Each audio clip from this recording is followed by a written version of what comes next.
Hi, this is Asa, and welcome to my audio experience.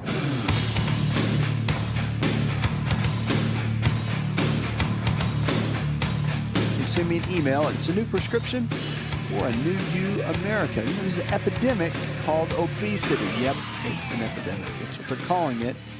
And kids, they're saying, began in the late 90s with this. The excess weight gain and obesity came in young Americans began about 15 years ago, a new study finds. Well, I could tell you what happened. We got all the fat-free products at the grocery store. So everybody started buying fat-free this, fat-free that. Fat makes you fat. It's about low-fat diet, tons of carbohydrates. And guess what we have now 15 years later? Now our kids were obese 15 years ago based on that. Now the kids are still obese, even more. But now we have an epidemic of diabetes. Type 2. You know, they used to be called adult onset, meaning that it happened in the adult age, over about 35. And now that our young people, 1 out of 3 of our young people under the age of 11 have been diagnosed with type 2 diabetes. I mean, you step back and think about that. That's unbelievable. And it stemmed from the trends that were going on with us back in the 90s of the low-fat diet. And so that's where it came from.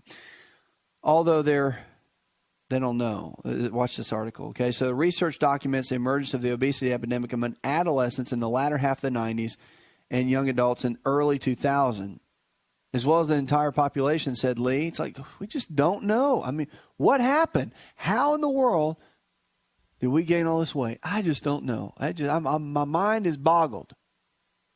Well, mine's not. So she cited a number of possible factors, including a rise in time spent in front of the TV or computer or video games. I'll agree with that. But according to Lee, poor diet and couch potato lifestyles rise when young people leave the parental home and go on their own before starting their own families. That is true to some degree. However, it comes from the low-fat diet. No doubt about it. Not even a question. Because people are still in that phase. They still believe that fat makes you fat, and they still eat a bunch of carbs. And that's why everybody's getting sick. Until we get that straightened out, nothing's going to straighten out. So the research is focused on body mass index, which calculates a relationship between weight and height. As the BMI grows, so do concerns arise about obesity and obesity-related illnesses, including heart disease, diabetes, some cancer, stroke, liver disease, gallbladder disease, osteoarthritis, and fertility issues.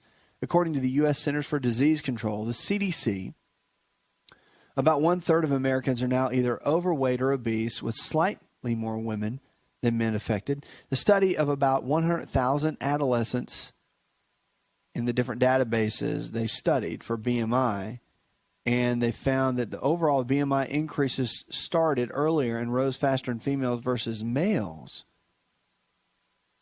So in this study, I just find it interesting all the way around. And the rest of the article is just a bunch of statistics, it's a bunch of numbers. And I just find it interesting that in this, how we've changed as a nation and how we're changing for the worse, seemingly. Because our bodies are getting sicker and we're breaking down. And it's because of our choices. And I think not so much of our choices, but you got to make choices with education. And if we don't educate, if we don't empower people, if we don't really tell the truth about what it is to be healthy versus what it is to be sick, what it really means, if we don't really get down to that, then that's going to be our challenge. And so my hope is, as we move into this next decade that we're headed into, with the thoughts of where is our healthcare system going, there will be a lot of standards that will stay the same, but I think there's going to be a lot that changes. And the people, the public, are going to demand it. And as they demand it, the need will be filled. And it'll be interesting to see how this whole thing plays out. So that is my hope for this. Because what happened 15 years ago, now we've got all these kids that are obese with diabetes. What's going to happen in the next 15 years if we don't do something radical? We have to change.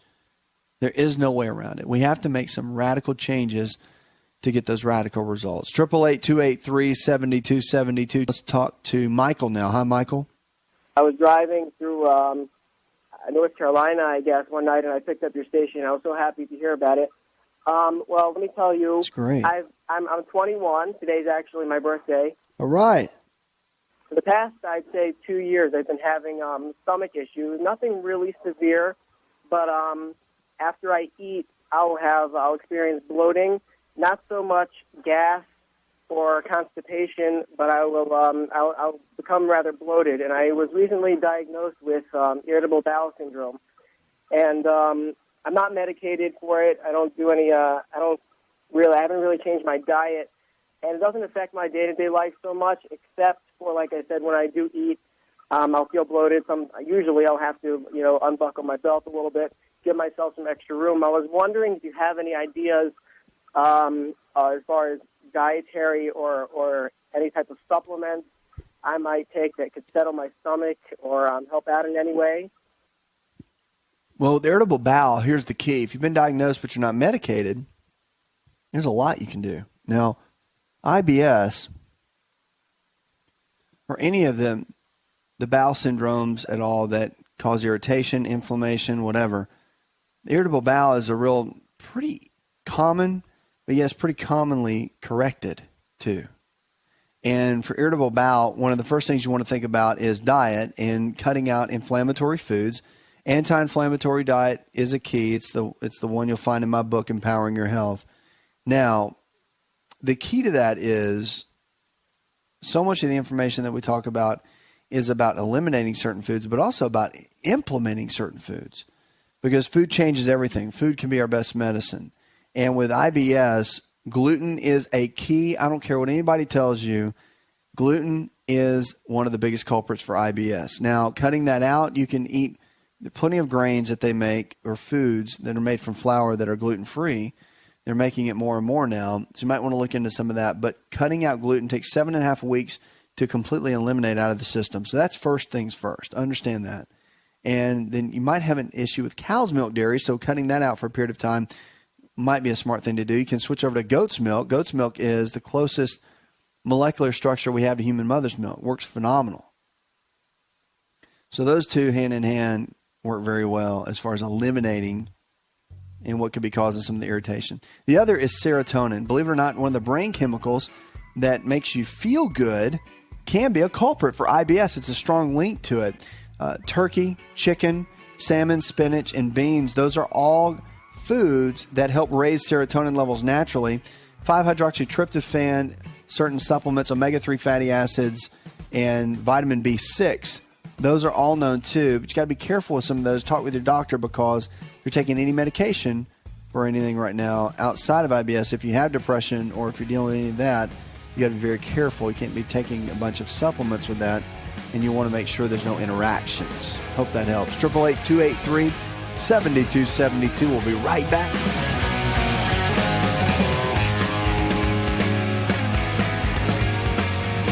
Hi, it's Asa. I'm giving you a copy of my best-selling book for free to help you in your health journey today. I'll pay for the book. All you do is just cover the small shipping and handling costs. Go to asarx.com and get your free book today.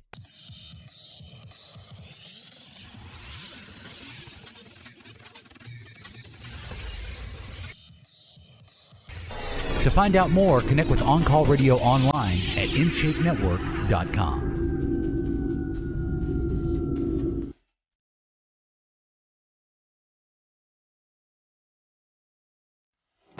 Phone lines are open, 888-283-7272. That's 888-283-7272. Check us out, both Facebook and Twitter. What are you struggling with? Let's talk about it. What about your friends, your family members, your coworkers, your loved ones? Are they dealing with something with their health? You want to talk about it? You want options? You need information? Let's talk about it. You know, fewer Americans right now, smoking is a big topic, and it always has been. And I think that you would think that we're coming to a place where we all were like, all right, I know smoking's bad for us. Like, it's not one of those things like, well, maybe it's not, maybe it is. It has to be. You have to, at some point, you have to think, okay, smoking a pack of cigarettes a day, inhaling the smoke, after all we've heard about secondhand smoke, the carcinogenic effect that it has on the body. You've got to think at some point, okay, I know smoking is bad for me. Well, check it out. They're saying right now that most Americans think smoking is less risky. That's what I said. So there was a bigger view of people in 2008 and 2009 that think smoking is not as bad for you as in 2007 and 2008. So the percentage of people who perceived a serious smoking risk dropped from 73% down to 71% among all survey participants. And the teens showed even a greater drop in perceived smoking risk during the span from 69% down to 67%. And the survey said that in this, that no state posted an increase in the perceived risk of smoking, and agency news release said that it was all decreased. So, of course, illicit drug use has increased, potentially in a lot of the states. And, however, cocaine use has gone down. But, again, the issue is people think smoking's okay. Like, it's not that bad for you. It's not that bad. I smoke a pack a day. No big deal. But I've got a news flash for you. Smoking is probably not the best thing you can do for your health. Like, you want to empower your health, throw away the cigarettes. I mean, not only is it bad for you, but it's bad for everybody else around you. Secondhand and thirdhand smoke. So if you're a mom, I mean, you don't do anything for my child. I would do anything for my baby. Why are you smoking? Well, I don't smoke around the baby. Okay, well, there's what's called third-hand smoke, Einstein, which is where the smoke gets in your hair and your clothes, and then when you're holding your baby all day, the baby inhales it from that area, and it's twice as carcinogenic as if they were smoking themselves. It's stupid. Smoking is stupid, in my opinion. It really is. It is the one habit that you could kick and increase your health, your overall chances of not getting sick, not getting a disease. You can increase that chance of not getting sick by 80% just by quitting smoking. So if you're worried about heart disease, cancer, diabetes, arthritis, you're worried about everything that your mom or dad had, and you want to increase your chance of not getting it and your body breaking down, cut out smoking, it'll increase your chances of overall health by 80%. Unbelievable. People still do it. I don't know why. I don't get it. That's the one of those things I just don't get. 888-283-7272. We're here for you. Give me a call. Let's go to Patricia now. Hi, Patricia. I'm pregnant. Okay, I'll start with that. I have a little girl on the way. Oh, that's great. We're very excited about it. But what it is I'm considered high-risk pregnancy. I've got abdominal issues with my ovaries, my kidneys, my bladder, and my gallbladder. And the pains have been, the last couple of weeks have just been so bad that I can't even get comfortable. And I've had 2 hospital visits recently that they keep finding glucose in my urine for one. I came home with the paperwork saying that I had a urinary tract infection, so I was doing the cranberry juice thing with, the water, but it was making my acid reflux disease and my heartburn just get really bad, so I couldn't handle the cranberry stuff. But the biggest thing is that I can't even sleep comfortably anymore, and I don't get very much sleep at all because I'm pretty much hurting 24 hours a day. And I just really want it to quit. Kidney stones, gallstones, all this stuff since I've been pregnant, and it's just been a mess. I'm sorry you're going through that. I know it's tough. With all of that and all of that said, there's a lot that you can do. And one of the biggest issues and really challenges for you is going to be radically changing a lot of your lifestyle choices. And when it comes down to it, you focusing on cutting out inflammatory-based foods is going to be the first one. Because you've got a lot of issues going on, but nothing's going to change until your choices change. And that is the reality of it. So we can sit here and break down each one of those one by one, but I think that one of the wisest things that you could do, I mean, for gallstones and for a gallbladder that's not functioning that well, helping the body cleanse that out. There's a liver gallbladder flush that's in my book that works very, very well. There's certain supplements that can help, glycine and taurine, There's protocols for that can be helpful. Kidney stones, stay away from calcium oxalate. That's what forms the stones. How do you do that? Well, there's oxalic acid in most of the dark leafy green vegetables, and your body probably does not process them that well. You probably have low vitamin D levels. I mean, the list goes on and on. We could go on and on about it. But the reality is, at the end of the day, one of the best things you can do is change the way you eat. Change the way you eat, change the way you live. You really will. It'll change your overall health. So that's what I want to encourage you to do, is to make some new changes, to know that, in the middle of having a baby, getting ready to have a baby, and going through all the joy and the pain of all of it, of the process of pregnancy, having a child, nursing a child, doing all of that, if that's what you choose to do, is an exciting time. But you have to make best choices for you. And of course, whatever you do is going to impact the baby at some level. So getting your nutrition right, remember, health comes from the inside out. And if we begin that phase of thinking and ingrain that in us, then we're on our way to better health. We're on our way to extraordinary health, to live the life that we deserve.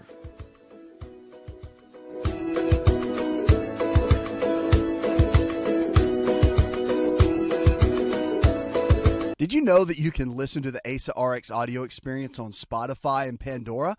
For all the ways to watch and listen, check out our show page at asarx.com/experience.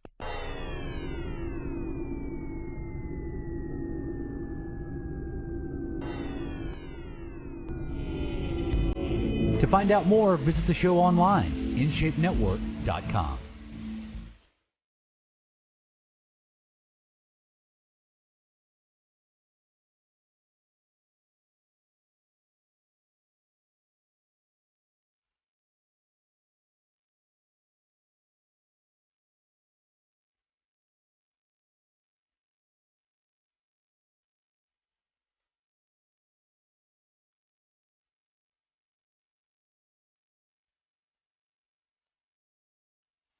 Lines are open this hour, 888-283-7272. That's 888-283-7272. I'm your health and lifestyle coach. You're listening to the show is Diagnosing Hope, one caller at a time. What are you struggling with tonight? Let's talk about it. Whatever your health question is, great or small, we want to help. Take you from where you are in your current state of health to where? To where you need to be. Why? Because you deserve the kind of health that you deserve, to make the right kind of choices, to be able to live well, to be able to have the kind of energy that you're looking for, to be able to play with your kids at night more than 5 minutes because you're too tired, because you've been working all day and just don't have the energy levels. Your get up and goes, got up and went, as my grandmother used to say. So how do we change that? How do we get it back? Well, we make changes in our life. 7 daily prescriptions that we talk about, we need to do them. We need to apply them in our life. Number 1, you want to follow the anti-inflammatory diet that is in my book, Empowering Your Health. List all the food choices from A to B. It also tells you how to do your health from A to Z. It explains everything down to the bare basics about how to have a healthy lifestyle and how to even do this whole health thing. It explains that to you. That's why I wrote it. I designed it to make it easy for everyone to understand what it really means to get your health back and what to do about it. So that's daily prescription number 1. Number 2 is to make sure you get your blood work done, extensive blood work done every 6 months by your primary care physician. And they want to check everything, everything from a CBC to a CMP. They want to check your liver and your cholesterol, your vitamin D, your B12, your iron levels, and your hormones especially. And that's not just for you ladies. Guys, get your testosterone level checked on a regular basis, especially after age 35. Things start changing. I've seen more guys come in with low testosterone levels. It decreases their function all the way around, and you just begin to lose things. You lose memory. All kinds of issues can happen. Blood work is so important. Life is in the blood. So get that checked every 6 months. Number 3, daily prescription number 3, foundational 4 supplements. You want a good whole food multivitamin, digestive enzymes to break down your food, cod liver oil for your omega-3 fats, and don't forget probiotics. Probiotics put the good bacteria back in the digestive tract. That's your foundational 4. Then you go number 4, daily prescription number 4, water. You have to drink it. Drink half your body weight in ounces of pure non-chlorinated water daily. So if you weigh 200 pounds, you drink 100 ounces of water every single day. Your body's made of about 70 to 75% water, so we have to stay hydrated with the right kind of water. That is also very important. Number 5, daily prescription number 5, exercise. 30 minutes a day, 5 days a week, doing something you enjoy. Number 6 is rest. You want to take one day every single week and rest. Just completely chill out and relax. Why? Because your body needs it. You can't go like the Energizer Bunny commercial and go all day long. Your body has to rest. We were designed to rest. And not only that, the sleep you get at each day, you need to get in bed at least an hour before midnight. Every minute of sleep you get before is worth 4 minutes after midnight. Incredible and powerful, and your body needs it. Number 7, no matter what, and I get people that call me here on the show all the time that I talk to, how long has it been since you've been to a doctor? Oh, it's been years. Don't let that happen. Have a primary care physician, family medicine, general practitioner, so that you can prevent things from coming down the pipeline. That is a better way to go. 888-283-7272. That's 888-283-7272. I'm your health and lifestyle coach. Let's go to Jamie. Hi, Jamie. Yes. I'm calling because I've been struggling with something that's, I think, it's a physical addiction, but it's more, I think, mental. I need your advice on it. I'm a pretty healthy person. I work out 5 days a week. I eat very strictly, and I have self-control with that. But I was introduced to cigarettes at a young age, and I've been smoking ever since. And I have tried numerous ways to stop, like with patch or gum. I'm just curious what your advice is. And you can't get past it? I haven't been able to yet, no. What is it in your life? I don't smoke a lot. I mean, I don't smoke all day long. I smoke like 2 at night, but I think that me that I still need to have those cigarettes. Does it make you go to sleep at night? Does it make me go to sleep? Mm-hmm. No, I wouldn't say one way or the other. I sleep well. You sleep well regardless? Yeah. All right. So why do you take it at night? Why do you not do it during the day? Well, because I work at a gym. I teach fitness. I teach health. I understand all the reasons. Well, that's why exciting. I smoke. Why don't that's great. Why don't you do that, and then I'll just go eat a bunch of junk food tonight, and then we'll just have a little party. I'm kidding. I understand. So the reality is, you understand. I know you get it. Well, but the reality is, it's more of a mental addiction. What I'm trying to figure out is where the mental addiction's coming from. Are you trying to control something in your life that you feel like you can't control? No, I really enjoy it on my way home from work. I just have a couple, and then that's. Well, then it is more mental, because here's the reality. If you're only doing a couple and you do it at night, it's just become a habit. And habits you can change easily. So it's just one of those things that you have to kind of dig in and begin working on that. Now, here's the deal. With nicotine, it's kind of a funny thing. It's one of the most addictive substances that we have, but at the end of the day, there's also a natural way to correct it. And one of the best ways to correct it, actually, is using nicotinic acid. Nicotinic acid is one little molecule away from the actual nicotine, and it's vitamin B3. So it's a version of something that's completely natural. Nicotinic acid works very well in replacing that nicotine craving. So you could start taking it, do about 1,000 milligrams 3 times a day, and it might not even be something that, having used something like nicotinic acid, it might just be something as simple as replacing behavior. So when you go home from work, if you're used to smoking cigarettes, maybe start, I know you said you've already tried the gum and all that, but you have to find something else that you enjoy.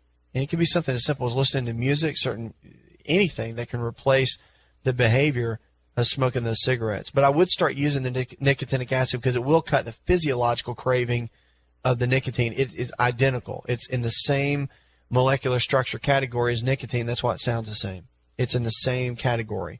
And we've used that for a long period of time clinically to help people overcome smoking. Then you can use L-taurine. Taurine is an amino acid, and they found, here's the great thing, I know you're just wanting to quit, but the reality is you've created a lot of damage within your lungs. And they found that using L-taurine over a long period of time, it takes about 8 years for your lungs to regenerate completely after the last day that you quit smoking. And if you use L-taurine, it can cut that down by an additional year. So you can use that amino acid. It helps repair the lung tissue, and where there was scarring and when there was damage into the lungs, you can actually have that reversed and even help it to renew and regenerate simply by using the L-taurine. So those are a couple things to do. But really, when it comes to the evening, I mean, if you want me to tell you what to do, it's just stop. And it's not real hard. It's funny because when I talk to people clinically that have smoked for years, it usually takes something to actually scare them before they will quit smoking. Meaning they'll get a diagnosis of cancer or they have a heart attack. And then all of a sudden they just never smoke again. So you won't quit smoking those last two unless you want it bad enough. And there's no mind trick that I can give you to eliminate it. It's going to have to come from the want to. If you teach fitness all day long and you're teaching people how to be healthy all day long and then you're smoking the cigarettes, it's not helping anybody. You have to want to get well. It's very true. You have to want it. So at the end of the day, you just have to ask yourself, what do I want? What kind of example do I want to be? And what kind of choice am I going to make tonight when I drive home? Because there's nothing really going to cause you to change. You could take everything in the world. You could chew the gum, take the patch, and do all that. But until you're ready to change, nothing's going to change. So get started on that nicotinic acid. Let me know when you quit smoking because I want to hear about it in about a week. Okay, 888-283-7272. That's 888-283-7272. I'm your health and lifestyle coach. Let's go to Skip. Hi, Skip. Welcome to the show, man. I was diagnosed with MAC disease. Okay. It's Mycobacterium intracellular yeah. avium, something like that. But anyway, basically Mycobacterium avium complex is what they call it. Yeah. Right. I guess it's just a bacteria that you get. They're not really sure how you get it environmentally. Basically, yeah. Right. But they want you to take these powerful antibiotics for 12 to 18 months. And I took them, but I wasn't able to take any of them. There's like 3 different kinds you have to take, and you have to take 2 or 3 at a time. And your body couldn't handle it? Is that what happened? I tell you what, Skip, hang tight. We're going to a commercial break, and we're going to talk about MAC disease and talk about what we need to do. And you said you were taking the therapy. They wanted you to take the antibiotic therapy for 18 months. But the reality is there's a lot you can do with Mycobacterium avium complex disease. It's a lung condition, as you know, and there's several ways to contract it. So let's talk about that and what to do about it when we come out of this commercial break. 888-283-7272. That's 888-283-7272. Whether you're absolutely thriving or challenged in a hospital bed, remember, there's always hope to get your health back.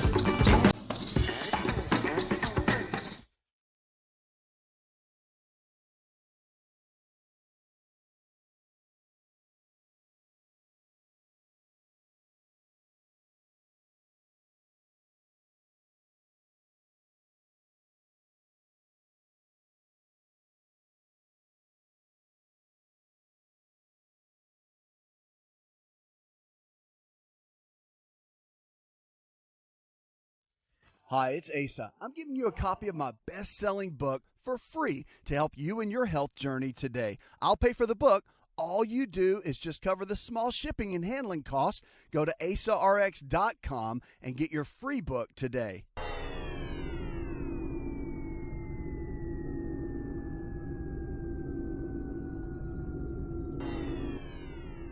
Connect with On Call Radio and watch On Call TV at InShapeNetwork.com.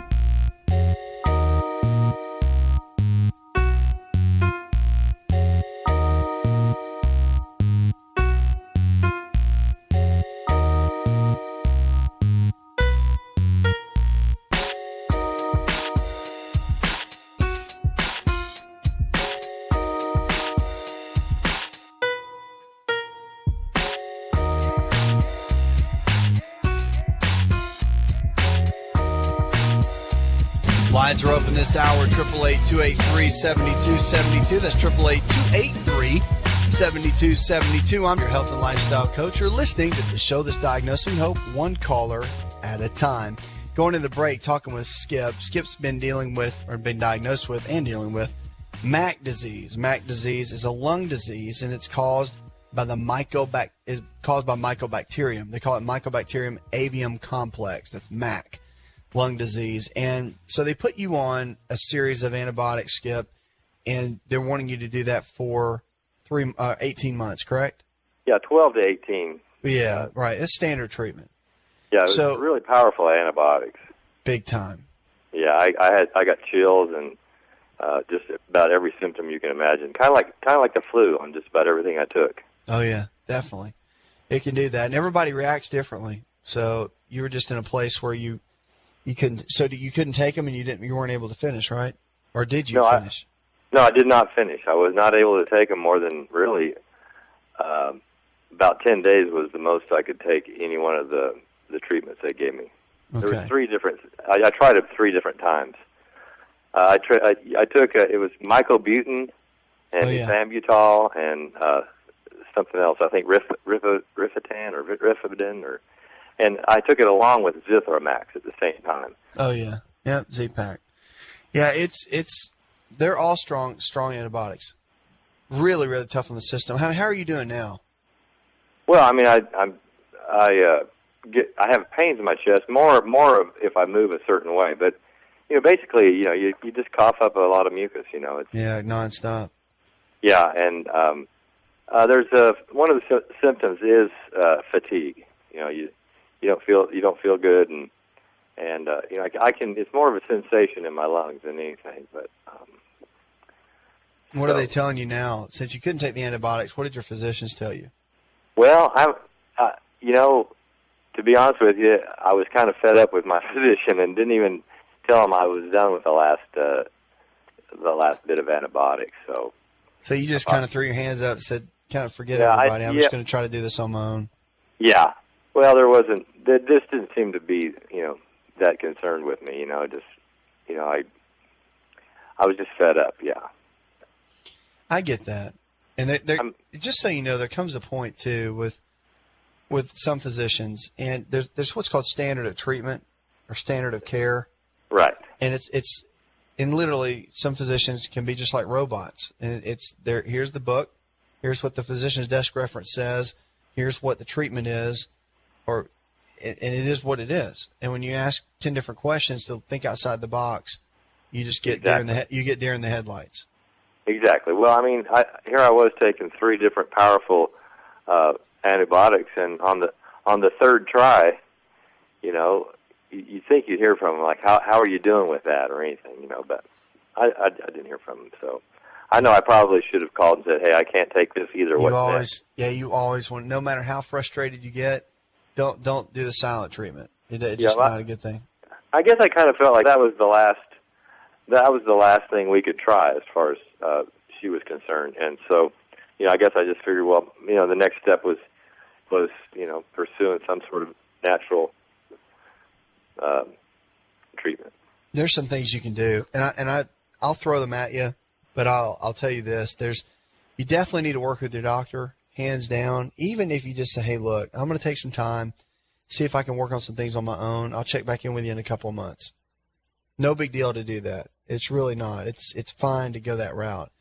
So, and that's what I would encourage you to do, just so they're, she or he, so they're in the loop a little bit. But because Max, it's a really challenging lung condition. You don't want to play around with it for sure. But we got to focus on building the immune system right now. And you want to do something to kill the organism. I mean, even if you could get away with one of the antibiotics through that process, through a short period of time, 18 months is a long time. It is. Let me throw some things at you, and you make the decision on what you want to do. Check with your doctor, and you guys come up with a protocol. And I'm telling you that clinically, when we've seen that, we've seen the antibiotics work well, but we've also seen some natural treatments work well. So end of the day, you want to strengthen the body, and you want to get it to where it can fight. You get the immune system to where it can fight, and you can stay strong. That's going to cut down on the fatigue, and it's going to cut down on a lot of the symptoms that you're having. I like ionic silver. I'm a big fan. It works very well, and it's easy for the body to absorb. It's one of the best antivirals and antibacterials that we have. You can combine that with astragalus. Astragalus works very well. It's strong for the immune system, and it's great as an antibacterial. Both of those work well together.